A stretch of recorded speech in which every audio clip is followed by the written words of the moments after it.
La plus grande difficulté qu'on donne à un enfant d'aujourd'hui, c'est de ne savoir ni lire ni écrire. La plus grande des difficultés quand on apprend à monter à cheval, c'est de dominer sa peur. C'est pourquoi, avant de chevaucher sa monture, c'est sur le simulateur que Pascal fait ses premiers pas. Et maintenant, tu vas taper avec tes mains en rythme, en essayant d'aller à la même vitesse que le cheval. Cet outil nous permet de dédramatiser et d'acquérir des gestes simples de base qui, sur le cheval, va leur permettre de se rassurer. Rassuré? Pas tout à fait. Pascal débute son premier cours d'équithérapie. Certaines propriétés thérapeutiques liées au cheval sont connues depuis l'Antiquité.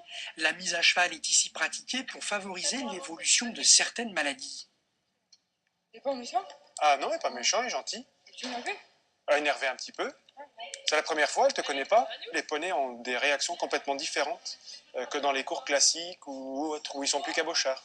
Et là, avec ces groupes-là, ils sont tout à fait à même de leur donner satisfaction par du calme, de la tendresse.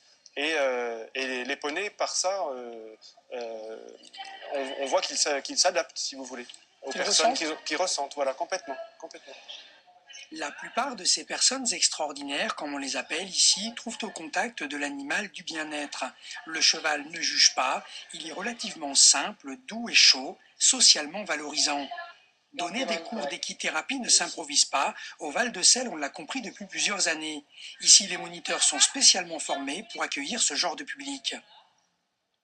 Ce sont des gens qui ont un handicap mental, donc il faut proposer des exercices adaptés, toujours veiller à les garder captivés, qu'ils soient attentifs à ce qu'on leur demande, parce qu'il peut arriver que, compte tenu de leur handicap, ils aient des problèmes de concentration, des problèmes de coordination. Donc des exercices simples qu'on peut répéter pour que ce soit parfaitement maîtrisé. Retour au box pour Pascal et ses amis du foyer de vie de Hornois-le-Bourg. Après avoir passé 1 heure dans le manège, ils ont beaucoup de choses à raconter à leurs accompagnateurs. Ça te bien monté même si t'as eu peur un petit peu? Oui. Quand on arrive, ils sont, comment dire, enthousiastes, oui, voilà. Très, très, très contents de venir. C'est vraiment quelque chose qui, dans leur quotidien, est repéré. Donc, c'est vraiment quelque chose qu'ils attendent. Quand ils repartent, ils sont heureux, fatigués, parce que c'est quand même 1 heure où ils se concentrent énormément. Mais on sent vraiment que voilà, c'était un moment qu'ils ont apprécié particulièrement. Ils reviendront, c'est sûr, et pour preuve... C'était bien. Comme ça?